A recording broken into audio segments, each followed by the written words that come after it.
I wrote this journal on August 3rd of 2010. It was the first of that day, and the Mayan day was 6 Earth, and it's called Birthing a New World, or Is Everything Really Perfect? So here we go. I wonder if this trecena seems as different in its energies to you as it does to me. Different than the last one, that is.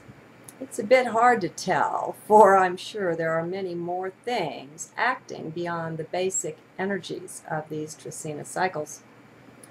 For one, I maxed out on the interior cleansing I was doing, the removal of heavy metals and all the rest.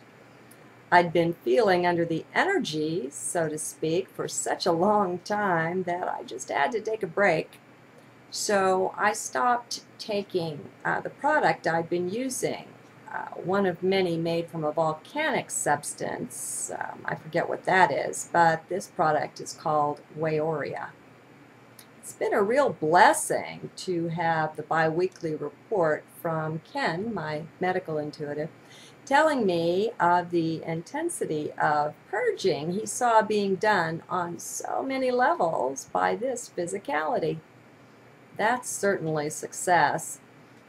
At times I've wondered, how could this body even be alive with all this junk that has been streaming and passing out of it?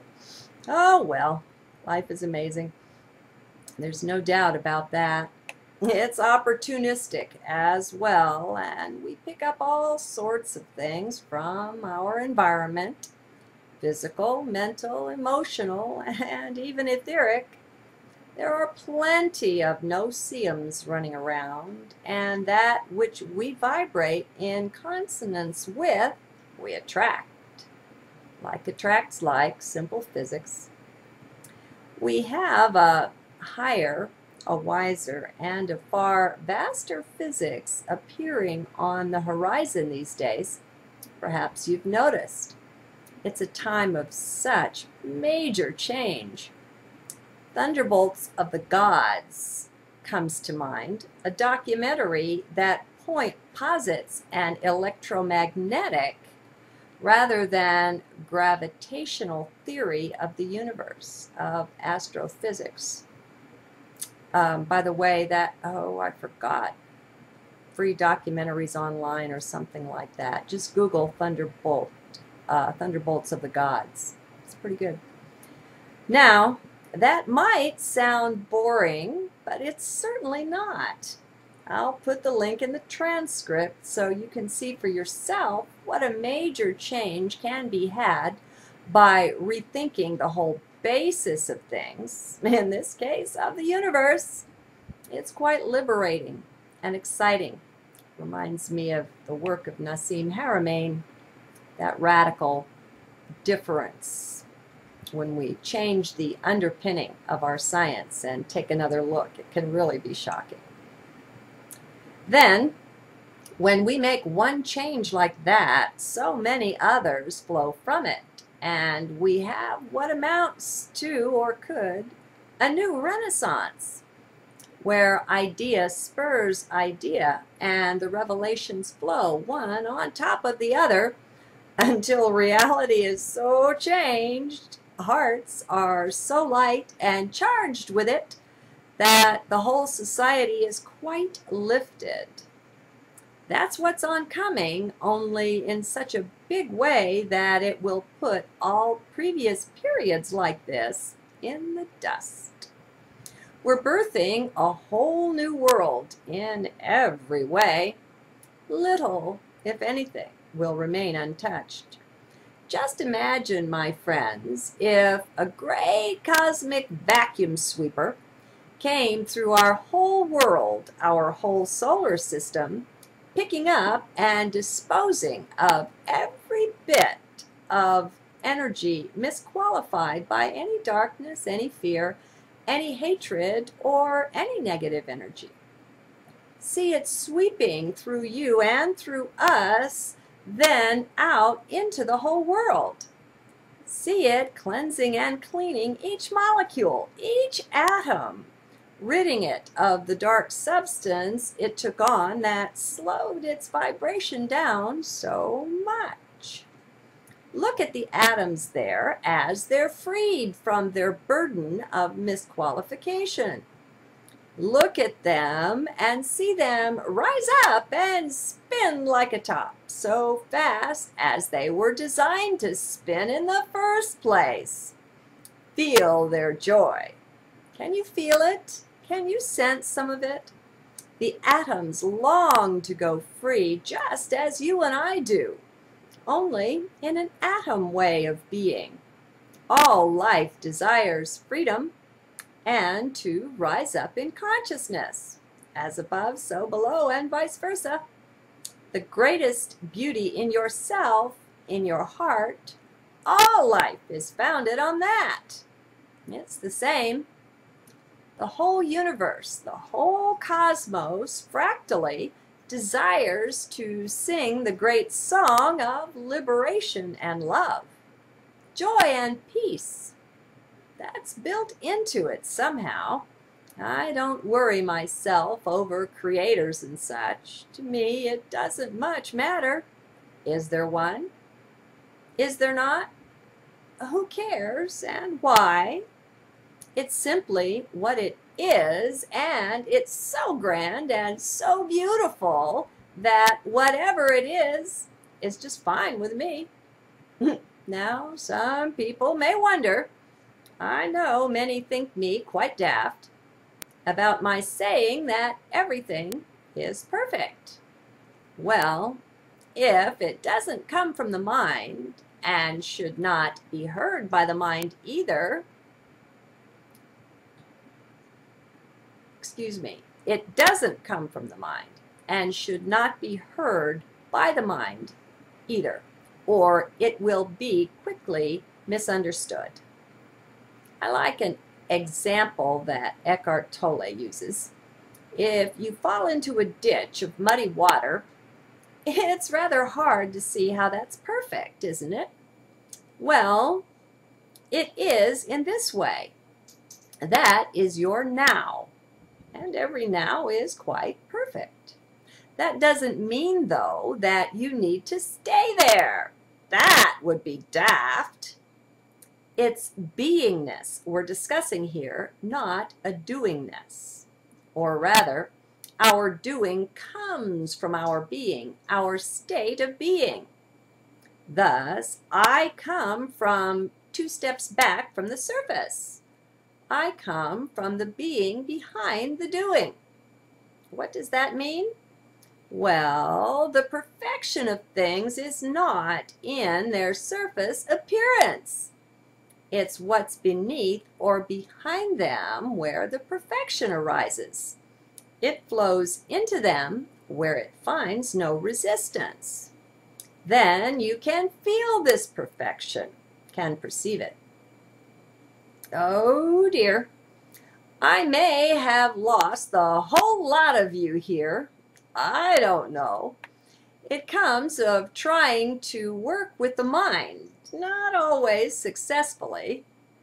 Just remember the man in the ditch. In his now, this was the perfection that was offered to him.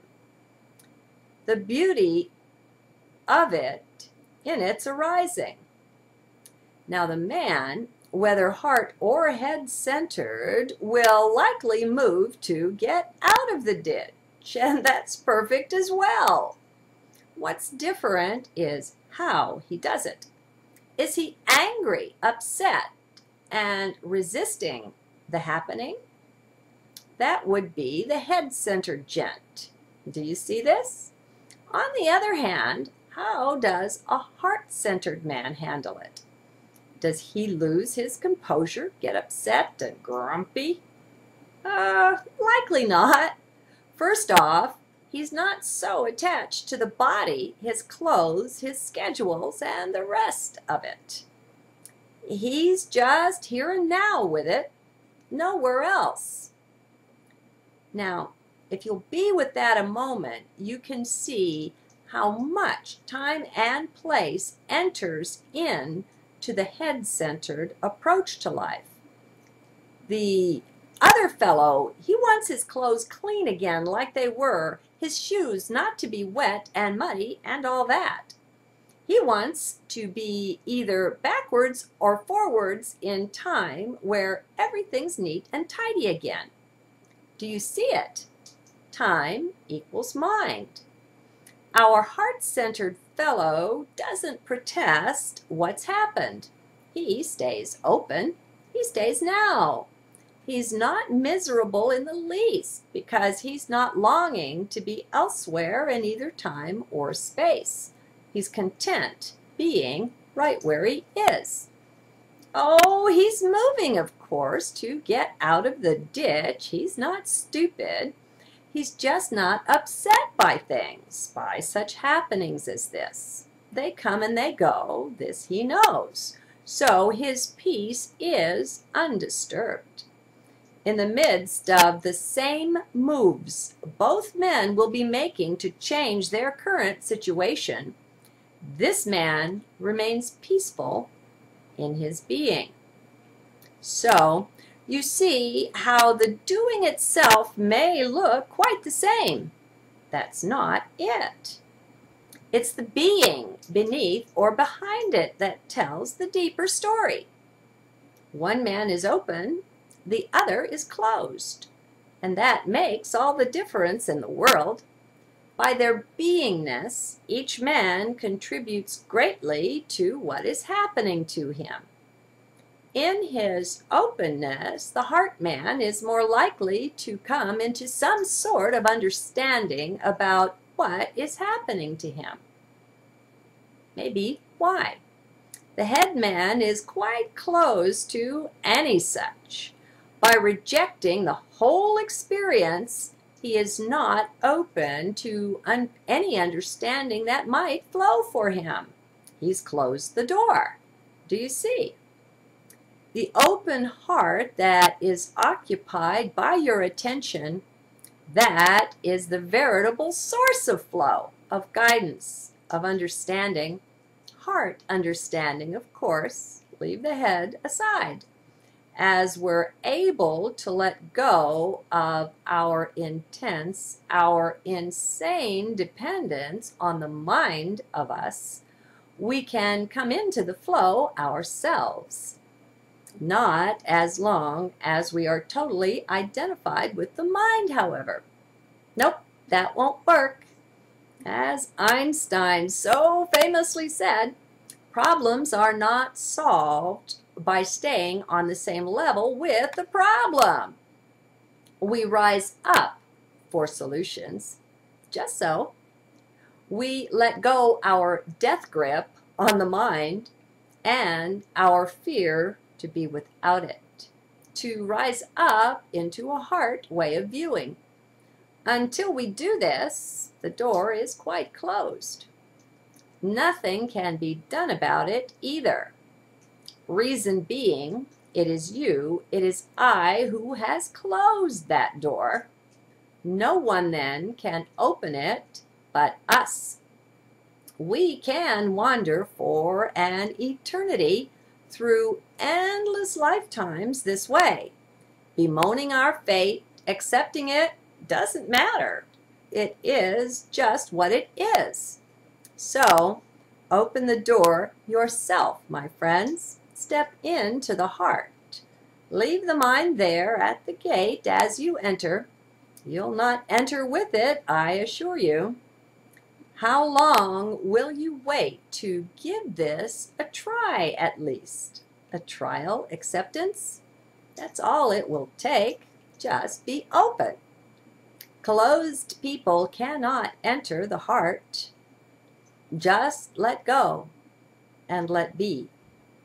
Let mind do its thing. Just don't listen. Don't pay attention to it. Center down in your chest and just be. That's the way. You can feel it. Give both it and yourself a chance. Have a blessed day.